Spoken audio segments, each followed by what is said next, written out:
का ये वीडियो उन लोगों के लिए बहुत ज़्यादा बेनिफिशियल है, जिन्होंने फ्राइडे की मार्केट में मल्टीपल टाइम ट्रेड लिया और हर बार उनके स्टॉप लॉस हिट हुए। मतलब जिन्होंने भी फ्राइडे को ओवर ट्रेडिंग करी है,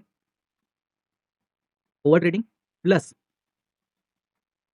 सेकंड चीज़ उन्होंने कॉन्ट्रा ट्रेड लिए हैं। जिनको भी ये लगता है कि अब मार्केट यहाँ से टर्न कर जाएगी, अब मार्केट यहाँ से टर्न करेगी, अब मार्केट यहाँ से टर्न करेगी, अब मार्केट यहाँ से टर्न करेगी, अब मार्केट यहाँ से टर्न करेगी और जिसके चक्कर में वो बार-बार मल्टीपल ट्रेड लेते जाते हैं और हर बार उनका स्टॉप लॉस कट जाता है। तो ये वीडियो उन लोगों के लिए बहुत ज़्यादा यूज़फुल है जिनको ये मैंने फ्राइडे को कोई भी ट्रेड नहीं किया, थोड़ा-सा हेल्थ इश्यू था, इस वजह से मैंने कोई भी ट्रेड नहीं किया। लेकिन ये परफेक्ट कंडीशन होती है। मैंने इस जगह पे कहीं पर एक बार मोबाइल पर देखा था, जिस टाइम पे केवल आरएसआई एक ऐसा इंडिकेटर था जो कि बोल रहा था कि आप यहाँ पर एंट्री बनाना चाहो तो बना सकते हो, बाकी कोई और चीज़ यहाँ पर बोल ही नहीं रही थी करने के लिए कि आप यहाँ पर बुलिश ट्रेड हो, सिर्फ आरएसआई थी। इसीलिए मैं कहता हूँ कि कभी भी एक इंडिकेटर को देखकर ट्रेड नहीं लेना चाहिए, जब तक कि 3-4 तरीके से आपको कंफर्मेशन ना मिले तब तक आपको ट्रेड नहीं करना चाहिए। दूसरा यहाँ पर मैं अगर पीसीआर की बात करूँ तो उस टाइम पे शायद पीसीआर 0.6 से 0.7 के बीच में चल रहा था। 0.6 से 0.7 के बीच में ऐसे कुछ चला था, 0.66 से 0.76 ऐसे कुछ पीसीआर भी चला था। मतलब कि यहाँ से इसने भी कोई इंडिकेशन नहीं दिया, तो सिर्फ एक इंडिकेटर था जिसने बोला था कि भाई यहाँ से एक बार आप बुलिश ट्रेड प्लान कर सकते हो। बाकी यहाँ पर कोई भी कहीं पे भी सिनेरियो नहीं बना था बुलिश ट्रेड लेने के लिए।